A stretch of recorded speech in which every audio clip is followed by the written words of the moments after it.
বিটিচিৰ স্বাৰ্থত বিটিচিৰ জনগণৰ স্বাৰ্থত মাত মাতি কাম কৰি বলিষ্ঠ পদক্ষেপ লৈ পেলাই কাম কৰা এটা ৰাজনৈতিক দল আজি বেলেগ বেলেগ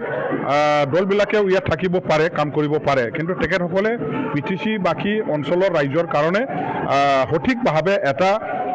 নীতি গ্ৰহণ কৰি পেলাই কাম কৰিব পৰা নাই বিটিচি অঞ্চলৰ ৰাইজৰ সকলো জাতি জনগোষ্ঠীৰ মানে প্ৰত্যেকৰে এটা এটা সমস্যা আছে বা বিভিন্ন ধৰণৰ তেওঁলোকৰ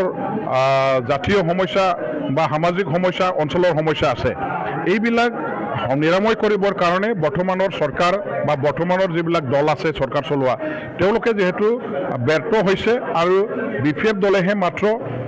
এইবিলাক পূৰণ কৰিব পৰা এটা দল গতিকে বিপিএফ দলক শক্তিশালী কৰিবৰ কাৰণে আৰু চৰকাৰত পুনৰ প্ৰতিষ্ঠা কৰিবৰ কাৰণে আমাৰ বিটিচি অঞ্চলৰ ৰাইজে চবে পুনৰ বিচাৰ কৰিছে চিন্তা চৰ্চা কৰিছে আৰু আগন্তুক বিটিচি ইলেকশ্যন 2025 যেটো হ'ব